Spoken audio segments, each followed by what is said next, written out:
សួស្តីនៅក្នុងវីដេអូនេះខ្ញុំនឹងធ្វើការចែករំលែកពីរបៀបក្នុងការឆែកមើល password ដែលមានស្រាប់នៅលើទូរស័ព្ទដៃតែម្ដងដើម្បីធ្វើការឆែក password បាន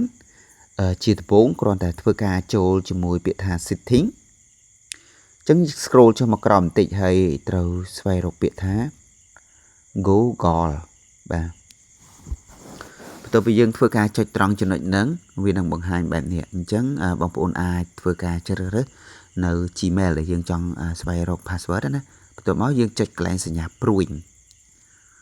រួចហើយវានឹងបង្ហាញឲ្យយើងតែម្ដងយើងគ្រាន់តែធ្វើការចុចទៅលើពាក្យថា Google account បន្ទាប់ពីយើងចុចត្រង់ចំណុចហ្នឹងហើយ scroll មកក្រោមបន្តិចបន្ទាប់មកយើងយកពាក្យថា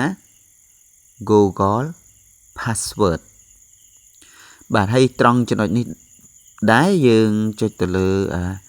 password វានឹងទាមទារឲ្យយើងធ្វើការscan កញ្ចោដៃឬក៏ scan password ដើម្បីយើងចូលទៅប្រើប្រាស់ទូរស័ព្ទដៃណាអញ្ចឹងសម្រាប់ការចាក់សោ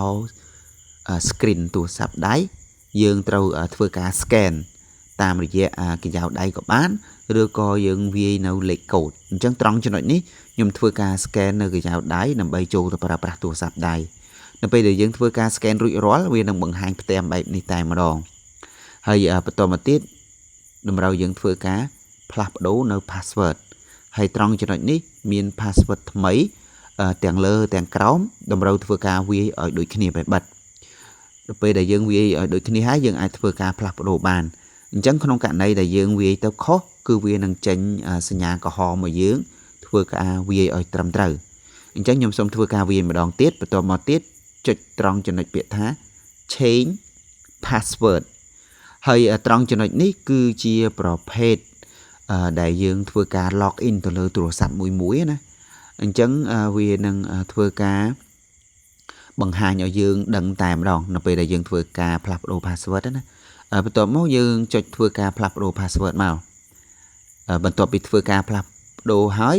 វានឹងបង្ហាញត្រង់ចំណុចខាងលើនោះដែលគេដាក់ថា password change successful អញ្ចឹងមានន័យថាយើងផ្លាស់ប្ដូរជោគជ័យហើយបន្ទាប់មកយើងចុចពាក្យថា get start អញ្ចឹងនៅពេលដែលយើងផ្លាស់ប្ដូររួចរាល់ហើយវានឹងបង្ហាញបែបនេះតែម្ដងបាទអញ្ចឹងបងប្អូនដែលចង់ធ្វើការឆែកមើលនៅ password អាចមើលវីដេអូនេះបានអរគុណច្រើនជួបគ្នាវីដេអូក្រោយ